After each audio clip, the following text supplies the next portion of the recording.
Como é que é, pessoal? Bem-vindos novamente ao Undergrounds Voice ao vivo. Mais uma entrevista gravada no Zoom, mas tenho o prazer de receber a Elina, vocalista de Live Size. Thank you so much for being here. It's a huge honor to meet you, to have you there at Underground's Voice and talk to you a little. My pleasure. Thank you for inviting me. It's an honor. It's an honor. So, The Last Viking was released in October last year, and it's having an awesome feedback everywhere worldwide. Do you think that it could be even more successful if this pandemic didn't happen? Well, I mean, that's speculating, I guess. You never know. But thanks to all these ways that we can promote now online and do all these things, I think it's still reached a lot of people. And you can see, as you say, from the reactions that we're really pleased with how it's been received. So obviously it would have been cool to already be in touring and, playing the songs live, but the time will come and we are really optimistic about that. Yeah, it's a very complete work, a conceptual album with historical references, documentary called Viking Spirit too. It's a lot of good stuff going on. So, can you explain a little bit what's behind all that? Yeah, you are right. It's a very powerful and big concept, and that's how the music also reflects it all. And yeah, it's based on the last Viking, let's say. After Hardrada died, it was kind of the end of the Viking era. So we wanted to make a concept album about his life. So the album starts with actually his death, and then he sees his life passing by his eyes or in front of his eyes. And then we made all these stories into songs. So the album actually goes all over the world. It's not only in Scandinavia, it's everywhere.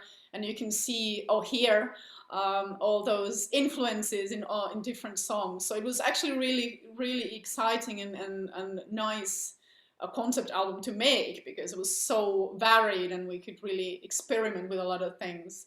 And then the documentary I'm wearing here, the hoodie, is Alex's project that's he's been working on over 5 years. It's very interesting, also a documentary about the Viking lifestyle, the reenactment scene, and I've seen all of it, and it's really I recommend people to check it out. It's really interesting.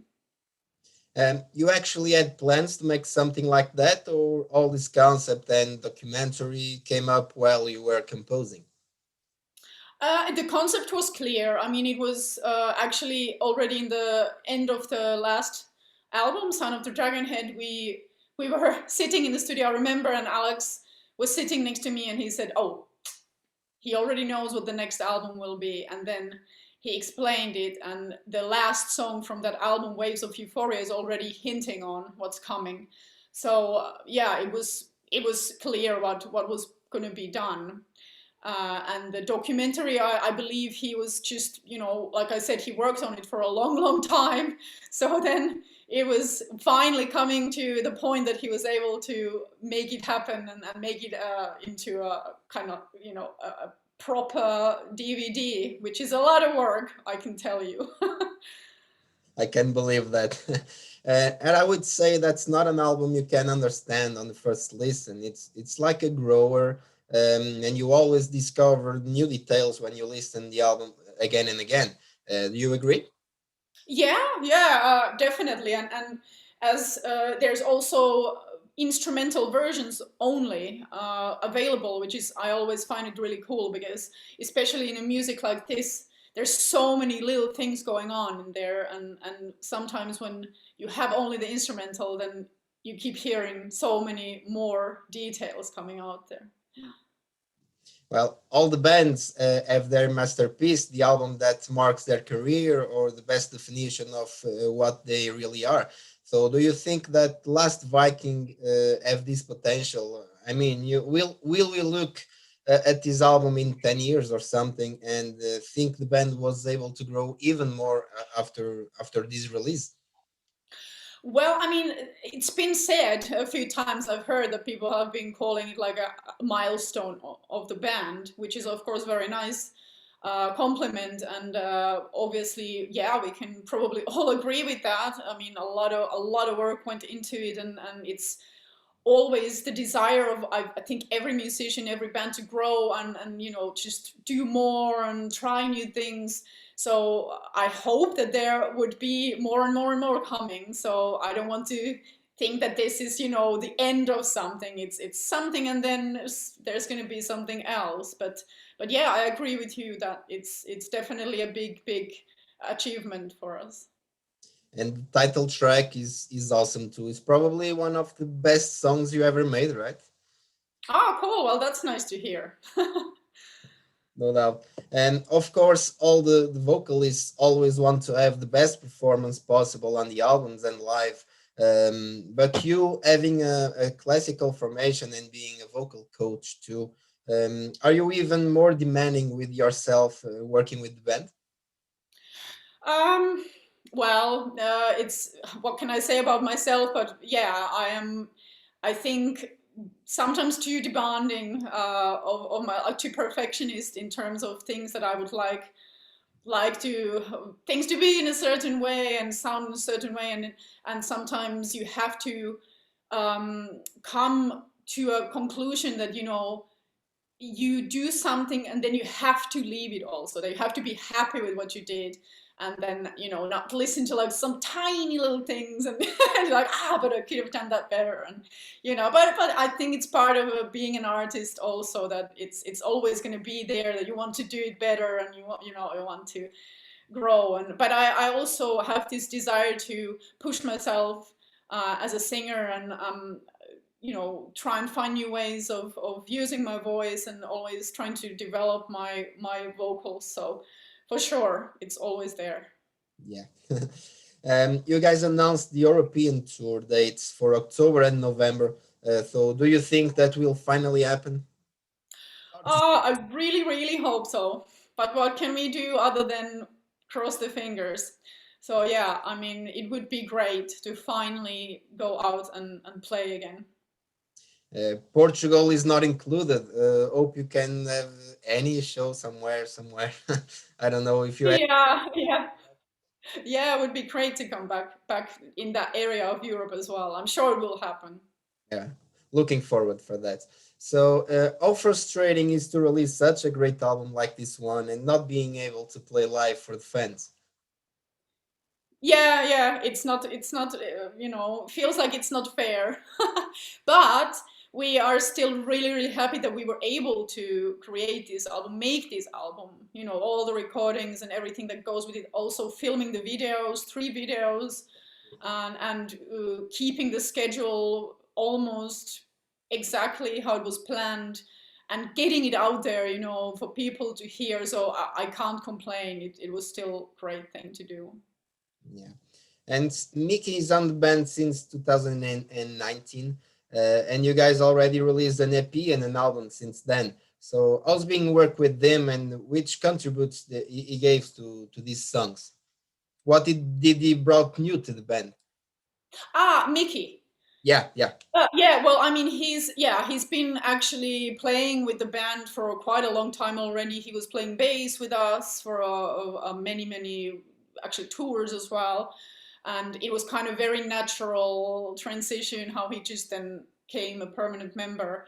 And he's great. I mean, as a player, as a person, and he was definitely bringing his ideas into this album. He was playing quite a few solos there as well, which was, I think, was really cool for him, as a also for him opportunity to bring his own mark there.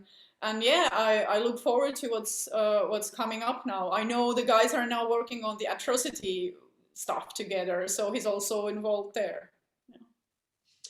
Well, Liv Christine is an incredible singer. It's like a metal goddess. And when she left the band, there were no auditions to choose her successor. The band contacted you, and you were the chosen one, the first choice.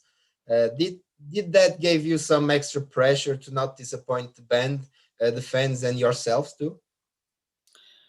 I didn't, to be honest, I didn't really think about it like that. It was, I obviously didn't know what was the process in terms of if there was other people. Of course, I know it now, but Yeah. it's also when you choose another singer, it's not always about only one thing. It's very complex thing.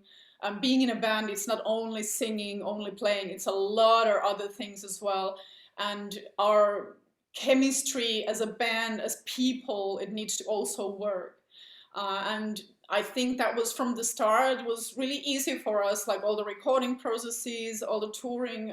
We have a lot of fun together, and of course, it was a lot of pressure, but mostly pressure from myself because I wanted to, do my best, and I knew I had to come as myself, as a completely different voice, different singer, and also kind of performer. I'm very different, so I knew it wasn't going to be easy, but it's mostly like for myself. If I know I did my best and I'm happy with it, then I'm fine with people having opinions and whatever. That's completely fine. But if I feel like I didn't do my best, then that's the most disappointing for me.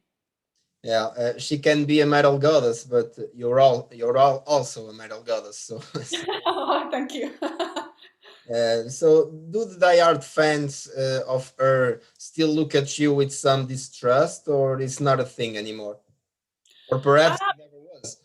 Yeah, I personally I didn't ever experience any, let's say, trouble or whatever. I always had very welcoming attitude from the fans, and they've always been very nice to me. And live in concerts, I've got really, yeah, nice reactions and stuff. I've never really had any bad things, at least not towards directly at me. So yeah, it's luckily not been an issue, and now it's already been so long, so I don't really even think about it anymore. Yeah, yeah. And what can you expect more about Live Zeiss for the near future? Since we can have shows and festivals for some months. Yeah, yeah. I mean, let's see now if the shows that have been confirmed will happen. Actually, we'll see how the summer will go, and then the fall, next fall. And there are some plans of some kind of releases also coming out, and there's always some ideas in the behind the scenes, and I'm sure there will be more music writing as well. Will continue, so yeah, there will be things coming up. Really hope so. So finally, thank you so much for being here. Once again, it was a huge honor to talk to you and to meet you here at Underground's Voice from Portugal. So last words for the Portuguese fans and Underground's Voice viewers. Yeah, thank you so much for having me. It was great pleasure to talk to you. And as I said, I really hope we can get back to that part of Europe. It's always nice, and I told you before there. I've seen pictures. I've never been into Portugal, so I would love to come there and play to you all. So thanks for the support. Listen to the album, and hopefully you will hear it live very soon. I hope so. Thank you once again, and please stay safe too. You too. Thanks a lot.